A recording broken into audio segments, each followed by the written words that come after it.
귀한 찬양이었습니다. 수고해 주신 믿음 찬양대에 감사드립니다. 오늘 우리에게 주시는 하나님의 말씀은 누가복음 13장, 주보와 절수가 조금 다릅니다. 아마 주보 만들 때 제가 조금 정확하게 확인을 못한 것 같습니다. 죄송하고요. 26절부터 30절까지 말씀, 누가복음 13장 26절부터 30절까지 말씀을 봉독해 드리겠습니다. 그때에 너희가 말하되 우리는 주 앞에서 먹고 마셨으며 주는 또한 우리를 길거리에서 가르치셨나이다 하나 그가 너희에게 말하여 이르되 나는 너희가 어디에서 왔는지 알지 못하노라. 행악하는 모든 자들아 나를 떠나가라 하리라. 너희가 아브라함과 이삭과 야곱과 모든 선지자는 하나님 나라에 있고 오직 너희는 밖에 쫓겨난 것을 볼 때에 거기서 슬피 울며 이를 갈리라. 사람들이 동서남북으로부터 와서 하나님의 나라 잔치에 참여하리니 보라 나중된 자로서 먼저 될 자도 있고 먼저 된 자로서 나중될 자도 있느니라 하시더라. 아멘. 할렐루야. 좋으신 하나님을 찬양합니다. 우리에게 구원을 베풀어 주시고 하나님의 자녀로서 살아갈 수 있도록 인도해 주시는 아버지 하나님을 마음껏 찬양하기 원합니다. 최근에 어떤 자료를 보았는데 UCLA 의대 교수가 연구한 조사에 의하면 거의 100만 명에 가까운 환자들의 통계 기록을 보았을 때 응급실에 가서 어떤 의사에게 처음 조치를 받느냐에 따라서 달라지는 게 별로 없다라고 하는 결과를 발표했습니다. 응급실에 가서 그 의사가 어느 의대를 나온 사람이냐에 따라서 결과가 차이가 별로 없다는 것입니다. 그냥 어느 의사에게 가서 처음 초기 진료를 받는다 할지라도 거의 비슷한 그런 결과의 치료 결과를 확인할 수 있었다. 그런 자료를 보면서 제가 그런 생각을 했습니다. 만일 우리가 응급 상황이 벌어져서 911을 타고 병원에 가야 되는데 환자가 됐든 본인이 됐든 미리 확인하실 수 있습니까? 어느 병원으로 가시나요? 저를 치료하시게 될 의사는 이름은 뭔가요? 그분은 어떤 유명한 좋은 의대를 나왔는지 아니면 별로 랭킹이 높지 않은 의대를 나오신 의사가 나를 치료할 건지 이 병원으로 가다가 저 병원으로 갑시다. 그렇게 할 수 있는 상황이 아니잖아요.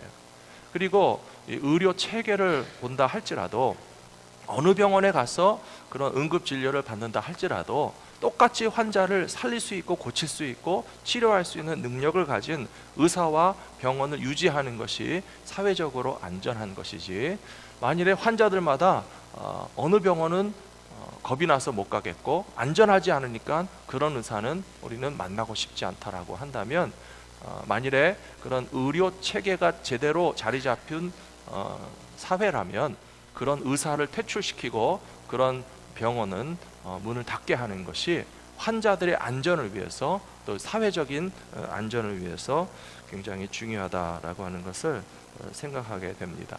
그래서 이 결과가 별거 아닌 연구 결과인 것 같아 보이지만 우리가 살고 있는 미국의 의료 체계와 응급실의 수준이 그래도 이렇게 평준화되어 있다는 점에서 우리는 안심하고, 만일에 그런 수준을 갖추지 못한 병원들은 퇴출되게 될 것이다 라고 하는 기대를 갖게 되기 때문에 오히려 다행이다라고 생각하게 되는 연구 결과라고 생각합니다. 교회는 어떻겠습니까? 교회에도 종류가 굉장히 많이 있습니다. 교단도 많이 있고 또 목사님들도 여러 다른 신학교 졸업하신 분들이 계시는데, 교회도 저는 마찬가지가 되어야 된다고 생각합니다. 어느 교단에 가서 어느 목사님에게 말씀을 배우고 신앙생활하면 구원받을 수 있고, 어느 교단에 어떤 목사님에게 가서 신앙생활하면 구원을 못 받는다, 그러면 큰일 나지 않겠습니까? 하나님께서 그런 교회나 그런 목회자는 퇴출시키시는 작업을 하실 거라고 생각합니다. 가장 안전한 신앙생활이라고 하는 것은 건전한 교회라면, 또 제대로 신학교육을 받으신 목사님이라면 그 교회에 와서 신앙생활하는 성도들이 다 예수님을 믿고 구원을 받고 하나님의 자녀로 살아갈 수 있는 그런 가장 핵심적인 진리를 가르치는 데 있어서는 모든 교회들이 똑같은 수준을 유지하는 것이 필요하다라고 하는 것을 생각하게 되었습니다. 그런 의미에서 교회와 병원은 상당히 닮은 부분도 있지만, 그러나 또 한편 생각하면 병원과 교회가 전혀 비슷하지 않은 점도 있습니다. 제가 그래서 생각하니까 참 재미있다라고 하는 생각을 하게 되었습니다. 병원은 언제 가시죠? 아플 때 가시나요? 안 아플 때 가시나요? 아플 때 가시잖아요. 뭔가 내가 증세가 있고 진단을 받았다든지 병세를 확인하게 되면 병원에 가서 치료를 받는데, 건강하면 더 이상 병원 가실 필요가 있습니까? 없습니까? 건강한데도 자꾸 병원 가시나요? 안 가고 싶잖아요. 안 가시잖아요. 갈 필요가 없잖아요. 병원에서도 그래요. 환자가 아닌 분들은 이제 그만 오십시오 그럽니다. 병원에서 퇴원시킵니다. 이제 의사 안 만나셔도 되니까 서로가 축하하고 잘 됐다고 그럽니다. 근데 교회는 참 이상해요. 죄인들도 가지만 예수 믿어도 계속 가는 거예요. 예수 믿고 구원받았으니까 이제 나는 교회 안 나가도 된다라고 교회 안 나가시는 분이 어디 있습니까? 참 희한하게도 병원에는 아플 때 가서 건강하면 더 이상 안 가도 되는데, 예수 믿는 것은 교회 나가서 예수 믿기 위해서 구원받기 위해서 갔는데 여전히 교회 남아서 신앙생활 해야만 하는 이유에 대해서는 한번 생각해 볼 필요가 있지 않겠습니까? 이유가 어디 있다고 생각하십니까? 첫 번째는 하나님께 예배하기 위해서. 우리는 병원에 가서요, 의사 선생님께 예배하기 위해서 가는 사람은 없어요. 아무리 훌륭하고 위대하신 의사 선생님이라도 감사하고 마땅한 사례를 드리는 것으로 끝이지, 의사 선생님을 경배하고 찬양하는 일은 세상에 없습니다. 우리가 교회 나와야 할 이유가 있다면 우리를 구원해 주시는 하나님 앞에 경배하고 찬양하고 지속적으로 예배 드리기 위해서 반드시 교회 나와야 된다는 사실을 다 알고 계시고, 오늘 그래서 여기 나와 계셨습니다. 함께 예배하신다고 저는 믿습니다. 또 한 가지, 우리가 구원 받았는데도 불구하고 계속적으로 교회를 나와야 할 이유가 있다면, 하나님께서 우리에게 맡겨주신 사명이 있는데 다른 사람들에게도 구원의 복음을 전파하게 하기 위해서, 복음을 전하게 하시려고 우리를 교회에서 모아주셨고 불러주셨기 때문에 하나님께서 맡겨주신 이 거룩한 사명을 감당하기 위해서 교회 안에서 함께 협력하며 신앙생활 하실 수 있는 저와 여러분들이 되시기를 부탁합니다. 오늘 말씀 제목이 날마다 구원받는 사람을 더하시는 하나님이라고 되어 있습니다. 그러면 하나님은 어떤 교회에 구원받는 사람들을 더해 주시는가? 사도행전 2장 47절에 나와 있습니다. 같이 읽겠습니다. 하나님을 찬미하며 또 온 백성에게 칭송을 받으니 주께서 구원받는 사람을 날마다 더하게 하시니라. 아멘. 여기도 나와 있습니다. 하나님께서 구원받는 사람을 더해 주시는 교회의 특징은 한마디로 말하면 하나님을 찬미하는, 예배를 잘 드려야 되는 이유가 여기에 있습니다. 예배를 잘 드리는 교회에는 하나님께서 구원받는 사람도 더하여 주신다고 말씀 보여주시면 감사하겠습니다. 하나님을 찬미하는 사람들에게 주께서 구원받는 사람을 더하여 주신다라고 했기 때문에 우리 교회를 통해서 많은 사람들이 구원받기를 원하신다면 우리는 예배를 잘 드려야 됩니다. 구원받은 사람들도 예배를 성의 없게 드리고 제대로 안 드리고 그 예배 들어가면 뭔가 이렇게 불편하기도 하고 어긋나기도 하고 좀 준비가 안 된 것 같기도 하고 그런 예배를 왜 드리나 라고 생각될 만한 수준이 된다면 하나님께서 그런 교회에 구원받는 사람을 더해 주시고 싶으시겠습니까? 아니면 딴 교회 가라 라고 하고 싶으시겠습니까? 심각하게 생각하시는, 제가 농담처럼 얘기하는 거 아니에요. 예배를 준비하고 섬기는 모든 분들이 저를 포함해서 하나님 앞에 최선을 다하여 정성껏 높은 수준의 예배를 드려야 할 이유는 하나님께 드려지는 것이기 때문에이기도 하지만, 예배를 잘 드리는 교회에는 백성에게 칭찬도 받을 뿐만 아니라 하나님께서 그런 교회에 구원받는 사람들을 더해 주신다고 했기 때문에 하나님의 구원의 역사가 더 크게 일어나게 하기 위해서라도 저와 여러분이 예배를 정성껏 잘 준비해서 좋은 예배를 드렸으면 좋겠다 하는 것을 이 말씀을 통해서 다시 한번 생각할 수 있게 되기를 원합니다. 사도행전 2장에 보시면 이 47절뿐만 아니라 교회의 본질에 대해서 너무나 간단하게 나와 있습니다. 다 아시는 말씀인데요, 요 바로 앞에 사도행전 2장 42절에 보시면 교회가 모여서 뭘 했느냐, 사도들의 가르침을 받고 서로 교제하고 떡을 떼고 기도하기에 힘쓰니라라고 되어 있어요. 교회가 모여서 한 일들을 네 가지로 압축해서 단순하게 얘기해 보니까 사도들의 가르침을 받았다고 그랬어요. 말씀을 공부하는 것이 되겠죠. 그 다음에 서로 교제했다고 그랬습니다. 교회의 아주 중요한 특징은요, 성도들이 함께 영적이고 신앙적인 교제를 잘 나누는 것도 바로 교회의 본질이라는 것입니다. 그 다음에 떡을 뗐다고 그랬고요, 그리고 기도하는 일에 힘썼다라고 되어 있습니다. 교회와 신앙생활의 기본기를 말하는 것입니다. 운동선수들에게 기본기가 중요하다는 것을 잘 아시죠. 그래서 운동선수들이 얼마나 기술적으로, 프로선수들이 얼마나 많은 경험과 경력을 갖고 있으면서도 여전히 운동선수는 달리기를 하기도 하고 또 자기 체력 관리를 하기도 하고 뭐 근육이라든지 모든 온몸에 가장 기초적인 그런 신체 조건들을 유지하기 위해서 힘쓰는 이유가 무엇인가 하면, 훌륭한 운동선수가 되는 데 있어서는 스킬은 나중에 문제고 베이직한 기본기가 준비되어야 되기 때문에 어렸을 때부터 훈련받고 프로선수로 평생을 살면서도 끝까지 자기의 기본기를 잃지 않기 위해서 힘쓰는 이유가 신앙생활에서도 우리는 적용돼야 된다고 생각합니다. 신앙생활의 기본기는 하나님의 말씀을 배우는 것입니다. 성도들이 진실한 영적 교제를 나누는 것입니다. 떡을 떼는 일들이 끊임없이 있어야 됩니다. 그리고 무엇보다도 뭐 했다고요? 기도했다고요. 기억해 주셔서 감사합니다. 기도했다고요. 기본기입니다.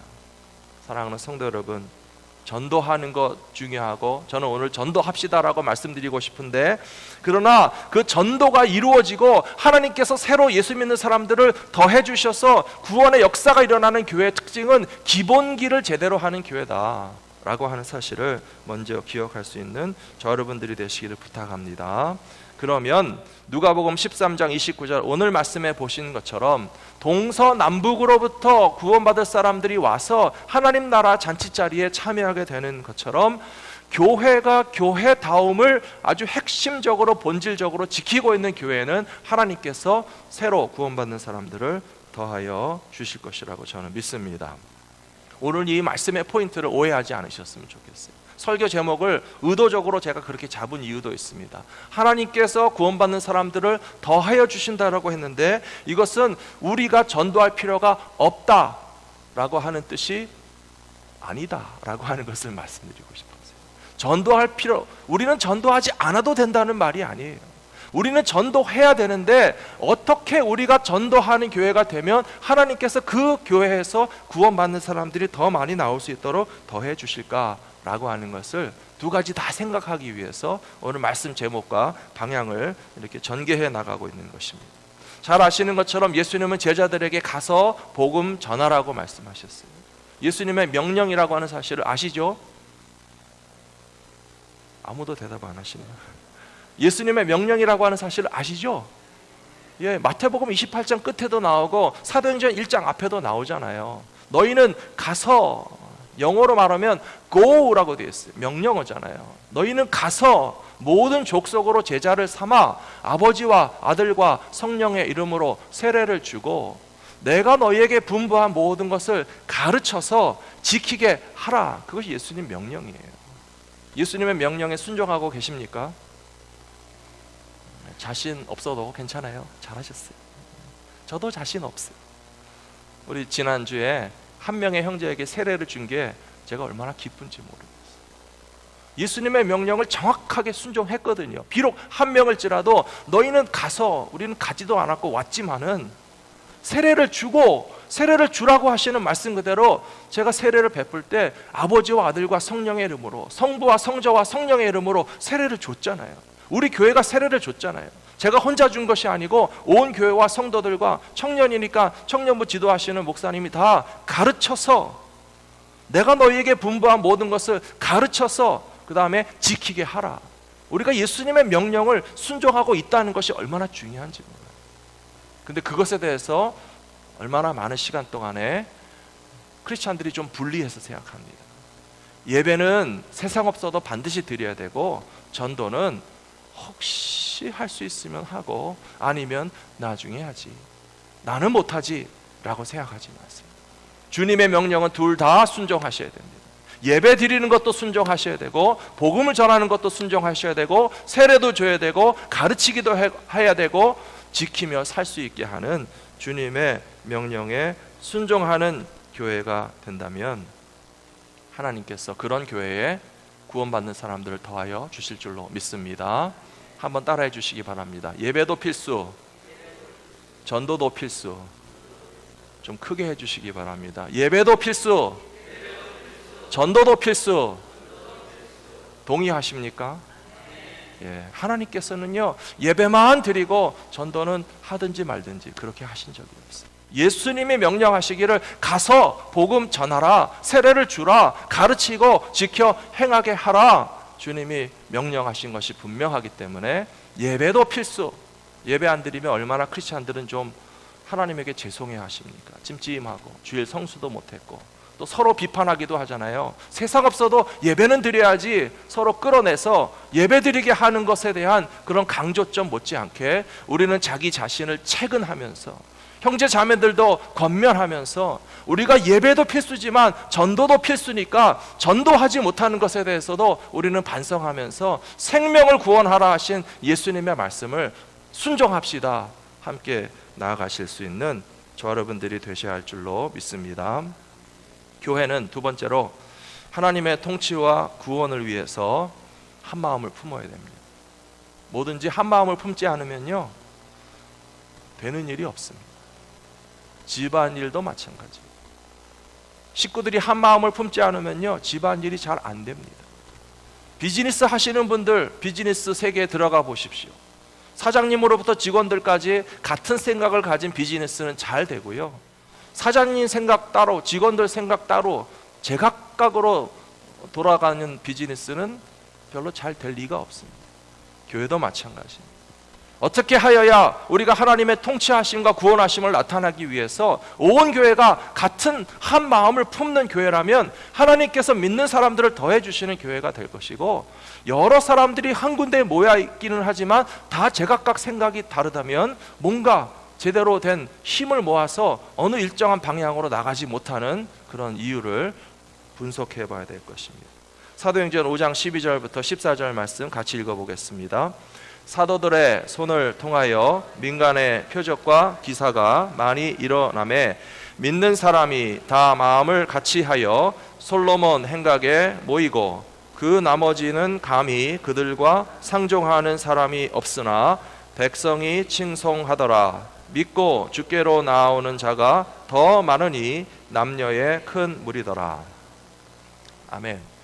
믿고 주님께 나오는 사람들이 더 많으니 남녀의 큰 무리가 교회 나왔다. 이것은 오늘 앞에서 보신 말씀과도 유사한 말씀이라 제가 찾았는데요. 근데 이 말씀을 찾아놓고 앞뒤를 읽어보면서 좀 놀랍게 된 것이 뭐냐 하면, 하나님께서는 어떤 교회에 믿는 사람들과 주께 나오는 사람들이 많아지게 하시는가 했더니 12절에서는 믿는 사람이 마음을 같이하여 모이기에 힘쓰는 교회더라는 것이에요. 성도들의 생각이 다 제각각이고 관심사도 제각각이고 힘쓰는 일도 하나 일치되는 것이 없고 모이지도 않는데 하나님께서 그런 교회에 사람들을 보내주시지 않는다. 한 마음이 되고요, 모이기에 힘쓰고요, 우리가 하나님의 구원을 기뻐하고 찬송하면서 복음을 전하는 교회가 되면 그런 교회에는 주께 나오는 사람들이 많아지게 될 줄로 믿습니다. 이 사도행전 5장 12절 14절 앞에 있는 사건과 뒤에 있는 사건을 연결해서 이해하실 필요가 있습니다. 이 사도행전 5장 1절부터 11절까지는 무슨 일이 있었는가 하면, 교회 안에서 진실하지 못하게 신앙생활을 하던 사람들이 하나님의 심판을 받아서 쓰러지는, 이 정도로 포장할 필요가 없겠죠. 하나님의 심판을 받아서 즉사하는 사건이 일어났어요. 아나니아와 삽비라 이야기. 이 두 사람은 예수를 믿고 구원도 받았겠죠. 그리고 교회 들어와서 신앙생활도 했습니다. 근데 그들의 마음이 진실하지가 못했습니다. 하나님 앞에 잘 보여서 인정받는 것보다 더 크게 생각한 것이 아마도 사람들에게 칭찬받고 인정받는 것이 더 중요했던 것 같아요. 그래서 많은 사람들이 주님의 다시 오심을 기다리면서 이 세상에 재산을 많이 쌓아놓고 사는 것보다는 주님 앞에 드리고 가난한 사람들을 구제하고 복음 전도와 선교를 위해서 물질을, 내 재산을 드리는 것이 옳다라고 헌신할 때에 동참하기로 했습니다. 거기까지는 참 좋았어요. 그런데 진실하지 못했습니다. 거짓말을 했습니다. 다 드렸다고 그랬습니다. 사랑하는 성도 여러분, 정말로 다 드릴 때만 다 드린다고 하시고요, 다 안 드리셔도 괜찮아요. 다 안 드리시는데도 불구하고 다 드린 것처럼 포장하는 것은 하나님 앞에서 거짓된 것입니다. 그래서 하나님께서 아나니아와 삽비라를 치시고 사도들과 교회 앞에서, 안타깝지만 그들은 즉사했습니다. 교회가 이런 사실들을 포장하지 않았습니다. 숨겨두지 않았어요. 오히려 온 교회가 다 알 수밖에 없었고, 성경에도 기록했잖아요. 그 당시 교회와 지도자들과 성도들은 알았을지언정 여기 성경책에는 안 써도 될 만한 사건일 수도 있겠지만, 그러나 성경에도 가감없이 기록함으로써 저와 여러분에게 경고하시는 하나님의 메시지가 있다고 저는 생각합니다. 그리고 아마도 오늘 읽은 제가 말씀 가운데서 13절에서 조금 이해가 안 되는 부분이 있었습니다. 뭐냐 하면 사도행전 5장 13절에 보시면 교회가 마음을 같이하여서 솔로몬 행각에 모이는데 그 나머지는 감히 그들과 상종하는 사람이 없었다고 그랬어요. 왜? 어떤 사람들은 두려워서 교회와 크리스찬들과 상종하지 못했을까? 이해가 안 됐어요. 그 앞에 있었던 사건 때문인 것 같아요. 교회 가기가 겁이 난다.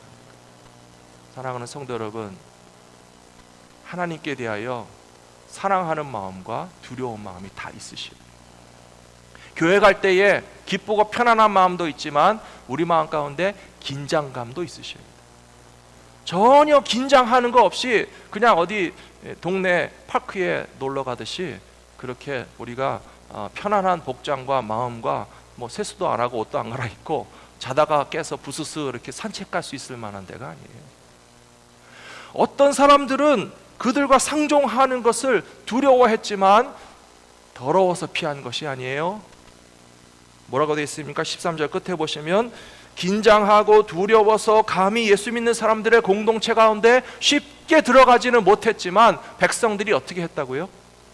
칭찬했다고 그랬어요. 교회 가는 것을 무서워하는 사람이 있을 수 있어요. 교회 갈 때 긴장하는 일이 있을 수 있어요. 하지만 그러나 교회와 크리스찬들에 대해서 아나니아와 삽비라 같은 사람들이 진실하지 못하게 신앙생활 하니까 하나님 심판하시는데 나도 심판받으면 어떡하지? 그런 긴장감이 있지만, 그러나 그런 긴장감 가운데서 우리가 바르게 신앙생활하고 회개할 것을 회개하고 하나님을 두려워하는 진실한 신앙생활을 한다면 하나님은 우리를 얼마든지 받아주실 것이라고 저는 믿습니다.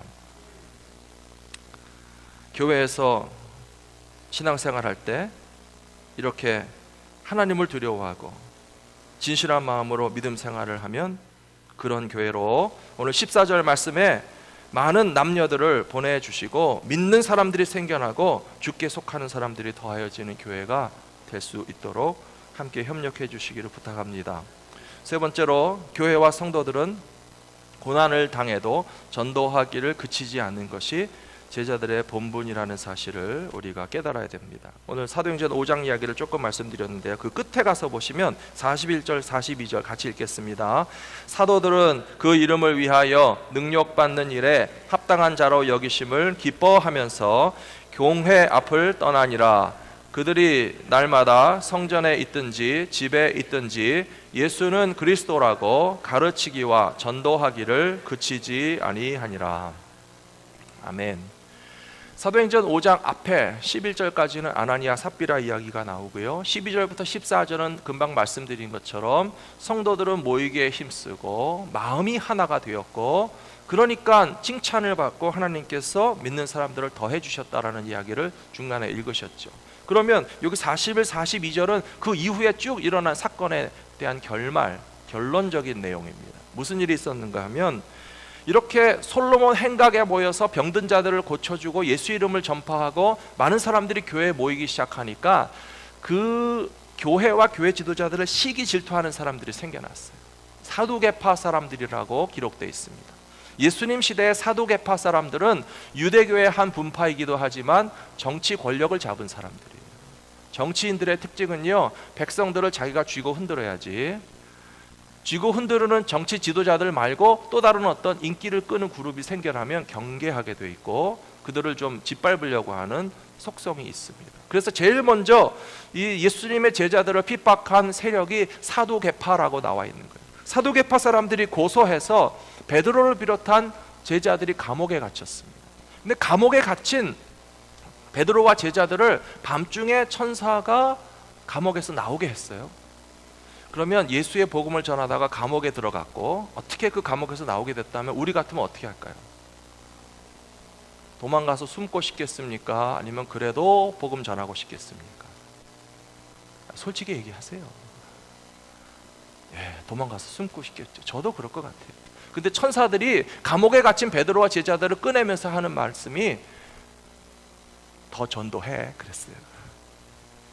그러니까 감옥에서 나온 베드로와 제자들은 그 말씀에 순종해서 성전에 가서 예수의 복음을 전파했다고 되어 있어요. 성전이 어딘가 하면요, 지금 예수님과 제자들을 핍박하는 사람들이 권력을 딱 쥐고 앉은 공간이에요. 그냥 우리는 성전이라고 그러니까 성전에 가서 예배드리면 다 칭찬하고 좋아할 것 같죠. 그 당시에 성전에서 예수님의 제자들은 쫓겨난 형편이었어요. 왜 솔로몬 행각에 모였겠습니까? 성전을 내 것으로 가지지 못하고 성전을 유대교 지도자들의 권력을 장악하고 있는 공간이기 때문에 오히려 예수님의 제자들은 거기서부터 쫓겨났어요. 그런데 감옥에서 나온 예수님의 제자들이 천사들의 명령을 받고 성전으로 가서 자기들을 미워하고 핍박하는 사람들이 다 모여있는 그 본거지에 쳐들어가서 예수의 복음을 담대히 전했다라고 하는 것은 얼마나 전도하는 것을 하나님이 원하시고 우리들도 그렇게 전도해야만 한다는 사실을 분명히 보여주는 사건이라고 생각합니다. 그래서 베드로와 제자들이 성전에 가서, 또 성경을 계속 읽어보시면 읽으면 읽을수록 얼마나 재밌는지 모르겠어요. 밤에 감옥에 가뒀는데 새벽에 천사들이 꺼내놓으니까 그 새벽에 바로 가서 성전에서 전도했다고 되어 있거든요. 근데 날이 새자 유대교 지도자들은 감옥에 가둬놓은 베드로와 예수의 제자들을 끌어내서 재판하자 그랬어요. 재판하려고 감옥에 가보니까 없어요. 그럼 베드로와 예수의 제자들은 어디 갔냐 그랬더니 감히 자신들이 권력을 쥐고 있는 성전에 쳐들어와서 예수의 복음을 전하고 있는 거예요. 기가 막히잖아요. 우리는 너무 재밌기도 하고 신기하기도 하죠. 그리고 전도를 얼마나 중요하게 생각하고 예수님의 명령하신 것에 대해서 베드로와 제자들은 감옥에 들어갔다가 나왔어도 전도하라고 하는 명령에 순종하는 것이 얼마나 중요하고 우리에게 도전을 주고 있는지 한번 생각해 보시라는 거예요. 대제사장과 공회와 이스라엘의 원로 지도자들이 다 모여서 사두개파 사람들이 고소한 베드로를 감옥이 아니라 성전에서 도로 끌어와 가지고 재판합니다. 너 감옥에 가둬놨는데 나갔을 뿐만 아니라 또 예수의 이름을 감히 우리 성전에 와서 또 전도하고 있어. 너 계속 그렇게 할래? 하면 안 돼! 라고 하고 성경에 보시면요, 채찍질까지 했어요.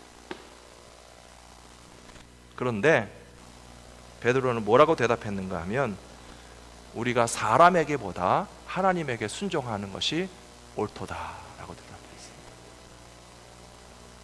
협박을 당해도, 옥에 가둬도, 채찍에 맞아도 뭐 해야 된다는 거예요?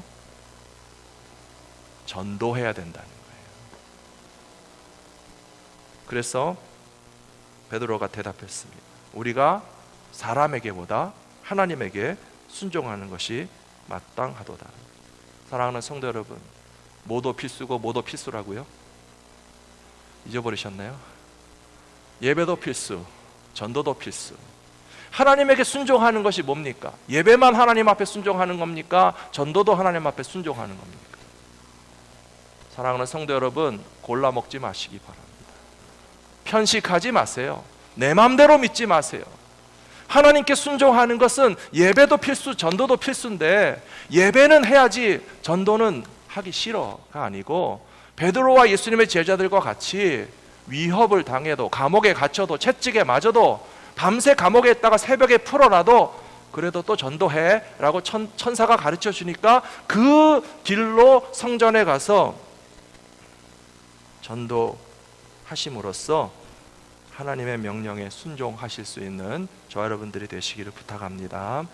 제가 전도에 관해서 자료를 찾아보면서요, 톰 레이너라고 하는 박사님이 전도 잘하는 성도들의 7가지 특징을 말씀했습니다. 제가 연구한 게 아니고 남의 것을 인용한 거니까 제가 그대로 설명을 드릴게요. 톰 레이너 박사가 제안하는 전도 잘하는 성도들의 7가지 특징 중에 첫 번째가 뭘까요? 저는 이것도 저도 맞췄거든요. 여러분도 맞히실 것 같아요. 전도 잘하는 성도들의 제일 첫 번째 특징이 뭘까요? 이거 하나만 좀 누가 맞춰주셨으면 좋겠어요. 뭘까요? 전도하기 위해서 제일 먼저 해야 될 게 뭘까요? 기도예요. 기도. 맞아요. 저도 맞췄고 여러분도 맞췄어요. 참 잘하셨어요. 근데 제가 읽어보고 더 도전받았어요. 톰 레이너 박사가 제안하는 전도 잘하는 성도들의 7가지 특징, 넘버 1, 그들은 기도의 사람들이다. 그들은 하나님께서 각 사람의 마음을 주장하심을 믿으며 기도를 통하여 하나님께 전적으로 의지한다. 전도의 열의를 보이는 대부분의 교인들은, 제가 여기서 도전을 받았어요. 하루에 1시간 이상 기도한다는 거예요. 전도가 쉽지 않아요. 전도가 그동안 쉽지 않았죠. 왜 그랬을까요?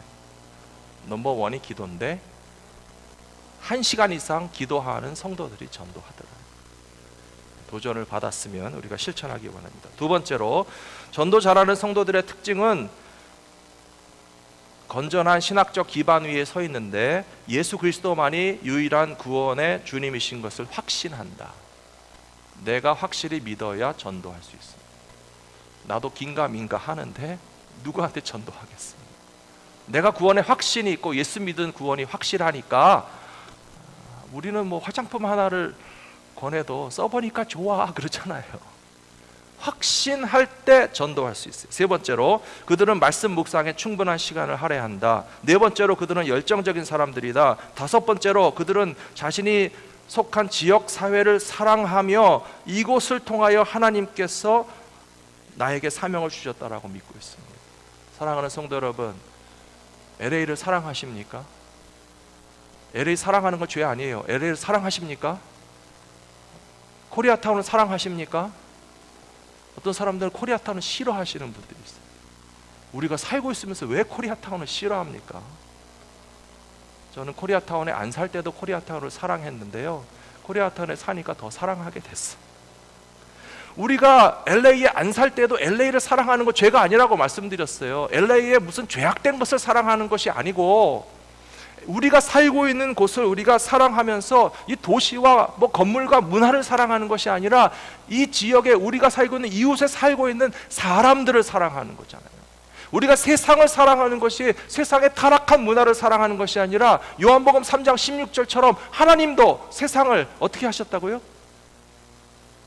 얼마나 사랑하셨다.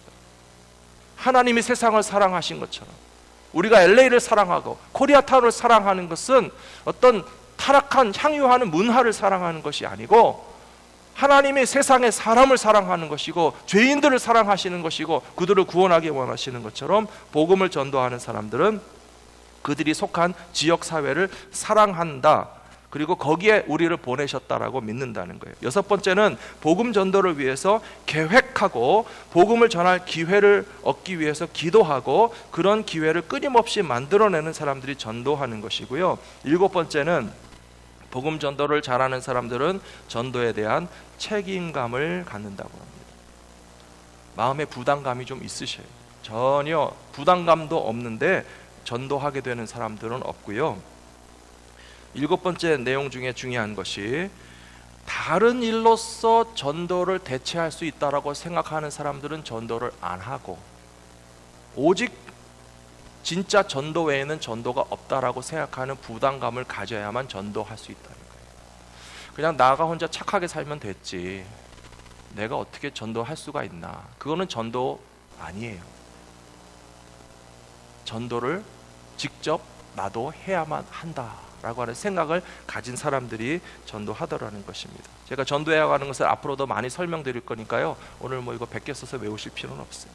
톰 레이너 박사가 이야기한 중요한 내용이 있었습니다. 전도 잘하는 교회라고 하는 정답이 있습니까? 물었더니 그것은 각각 다 다른데, 전도 잘하는 교회에 공통적인 특징이 있다면 교회가 문제가 아니고 사람이 문제예요.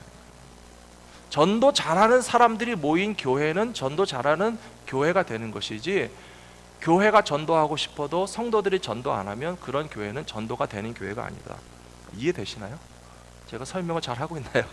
예, 차라리 따로 읽는 게 낫겠네요.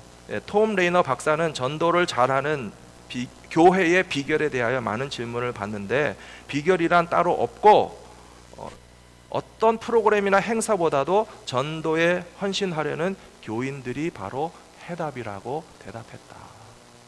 우리가 전도하는 게 답이죠. 교회가 무슨 구조와 프로그램과 행사로 하는 것은 아니라고 설명해 주고 있습니다. 사랑하는 성도 여러분, 우리가 전도해야 되는 이유는 우리 교회만 성장시키고, 우리 목사님을 유명하게 만들어주고 싶다, 저는 그런 말도 가끔 듣는데요, 황송할 뿐만 아니라 안 그러셨으면 좋겠습니다. 저는 유명해지고 싶은 마음 하나도 없어요. 우리가 병원에 가서 의사 선생님을 유명하게 하는 것처럼 우리 목사님 유명하게 하고 싶다고요? 의사와 목사님은 달라요. 목사의 존재는요, 의사 선생님 같이 존재하는 게 아니에요. 우리는 하나님을 예배해야 되고요, 하나님께 영광을 돌려야 되고요, 교회가 부흥하는 것도 우리 교회만 부흥할 거라고 생각하는 것도 참 개신교 지역교회 교인들의 좀 옹졸한 생각이에요. 모든 교회가 다 부흥하게 하고 모든 사람들이 다 하나님의 구원을 찬송하고 예배하게 하는 것이 우리 전도의 목적이라는 더 큰 사실을 깨닫고서, 우리가 이웃을 진정으로 사랑하는 최고의 방법이 바로 복음 전도라고 하는 사실을 깨닫고 나아가실 수 있는 저와 여러분들이 되시기를 부탁합니다. 오늘 사도행전 5장에 예수님의 제자들을 기억하십시오. 오뚜기 같이 넘어지고 쓰러져도, 감옥에 갇혀도, 핍박을 당해도, 협박을 당해도, 채찍에 맞아도 그들은 주님의 명령에 순종하기 위해서 하나님의 뜻에 순종하는 것은 예배이기도 하고 전도이기도 하는 사실을 실천했던 주님의 제자들과 같이 오늘 하나님의 말씀에 순종하며 살아가시는 저 여러분들이 다 되시기를 축원합니다. 기도하겠습니다. 아버지 하나님, 오늘 우리가 하나님 앞에 예배하고 하나님의 말씀에 순종하면서 구원의 기쁨과 감격을 감사드리며 살기를 원합니다. 오늘 말씀을 통해서 도전받고 깨달은 것을 우리 모두가 마음속에 간직하게 하여 주시옵소서. 하나님 앞에 예배할 뿐만 아니라 영혼을 구원하는 복음 전도의 사명이 우리에게도 피할 수 없이 모든 예수님의 제자들에게 공통으로 주신 필수적인 사명인 것을 깨닫게 하여 주시옵소서.